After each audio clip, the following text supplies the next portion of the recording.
Kagulat World. Sa Mutua Madrid Open, isang 20-year-old Filipina ang muling humahawak ng atensyon ng global audience. Si Alexandra Ayala, world number 44, ay papasok sa isang laban na puno ng bigat, emosyon at malaking test ng maturity, laban sa isang veteranang Russian star na si Anastasia Pavlyuchenkova. Sa Arantxa Sanchez Stadium, habang umiinit ang clay court at papalapit ang gabi sa Madrid, nararamdaman na ang tensyon ng isang laban na maaaring magbago ng narrative ng torneo. Hindi ito simpleng first-round match. Sa papel, ito ay mukhang tradisyonal na laban ng young rising star kontra experienced Grand Slam finalist. Pero sa tunay na dynamics ng tennis, lalo na sa clay surface, ang ganitong klaseng matchup ay madalas nagiging lugar ng sorpresa. Ang Madrid clay ay mabigat, mabagal at demanding. Hindi dito nauna ang pangalan, kundi ang tibay ng katawan, consistency ng rallies at kakayahang mag-adjust sa bawat punto. Kaya kahit gaano kabigat ang pangalan ni Pavlyuchenkova, bilang dating world number 11 at French Open finalist, alam ng lahat na walang garantiya sa ganitong klaseng kondisyon. Si Pavlyuchenkova ay isang player na dumaan na sa pinakamalalaking laban sa tennis world. Nasa kanyang resume ang Grand Slam final appearance sa Roland Garros noong 2021, pati na rin ang mga malalim na runs sa Australian Open, Wimbledon at US Open. Ang kanyang laro ay built sa experience, shot selection at mental discipline sa pressure moments. Hindi siya madaling ma-outplay sa strategy dahil alam niya kung paano pabagalin ang ritmo ng laban at i-pull ang kalaban sa error-based patterns. Sa edad na 34, dala niya ang karunungan ng isang veteran na sanay sa iba't ibang kondisyon ng laro at sanay sa pag-manage ng emotional swings sa loob ng court. Pero sa kabilang side ng net, ibang klase rin ang narrative ni Alex. Hindi siya pumasok sa Madrid bilang simpleng participant. Pumasok siya bilang isa sa mga pinaka-exciting young players sa women's tennis ngayon. Sa edad na 20, may maturity na ang kanyang laro na hindi mo inaasahan sa ganitong stage ng career. Ang kanyang ranking na nasa world number 44 ay hindi aksidente, kundi resulta ng consistent improvement, discipline at aggressiveness na unti-unting lumalabas sa bawat tournament na kanyang nilalaro. Ang pinaka-critical na aspeto ng laro ni Alex ay ang kanyang ability to dictate baseline rallies. Kapag nakuha niya ang timing sa kanyang forehand, nagiging dangerous siya sa clay dahil nagagawa niyang i-push pabalik ang kalaban at magbukas ng court angles. Ang serve niya ay patuloy ding nag-improve at kahit hindi pa ito elite level, sapat ito para mag-set ng attacking positions. Sa clay, ang footwork niya ay isa sa kanyang underrated strengths. Kaya niya mag-slide, mag-recover at mag-transition mula defense papuntang offense ng mas mabilis kaysa sa karamihan ng kanyang age group. Ngunit ang tunay na laban dito ay hindi lang pisikal. Ito ay mental chess match. Si Pavlyuchenkova ay eksperto sa pag-control ng tempo.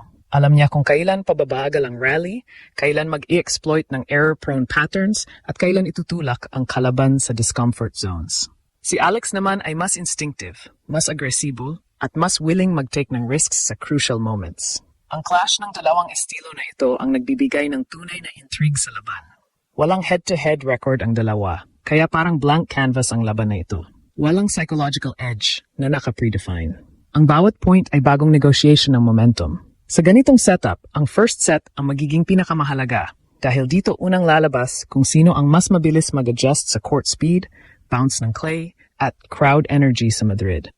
Sa mas malawak na perspektibo, ang laban na ito ay simbolo rin ng shifting generation sa women's tennis. Unti-unting pumapasok ang mga younger players na may mas aggressive baseline games, mas athletic movement, at mas fearless approach laban sa mga veterans na umaasa sa structure, teaming, at experience.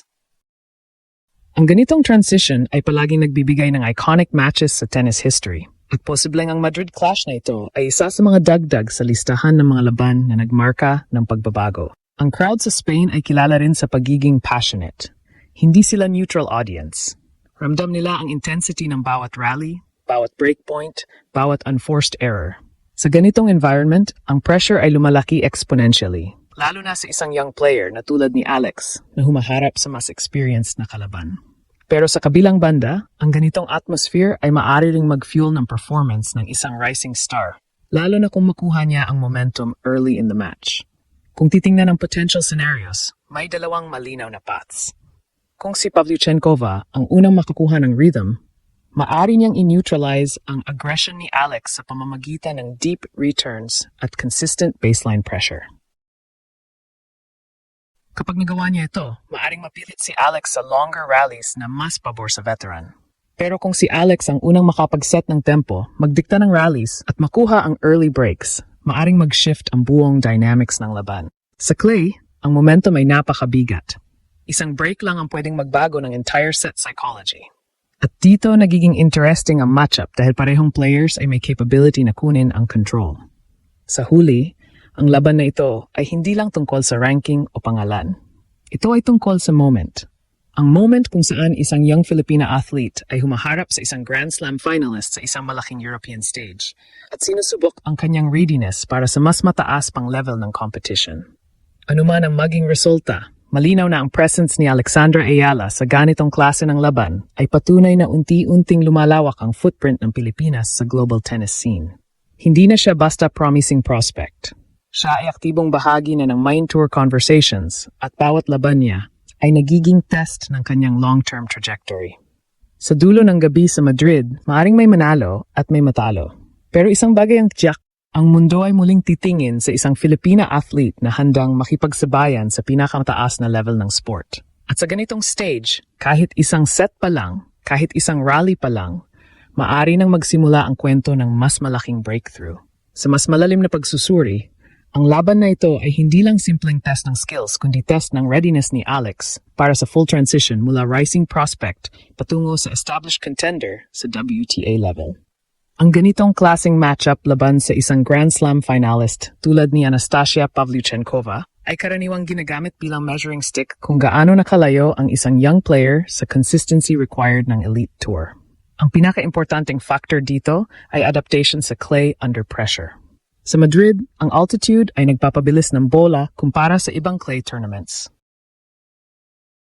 Kaya nagiging hybrid ang conditions, hindi purely defensive clay, kundi mas open para sa aggressive baseline play. Ito ay pabor sa players na kayang mag-adjust ng mabilis sa tempo changes. Dito pumapasok ang advantage ni Alex kung maaga niyang makuha ang rhythm dahil ang kanyang aggressive forehand patterns ay mas effective sa slightly faster clay conditions. Pero ang veteran instinct ni Pavlyuchenkova ay hindi dapat maliitin.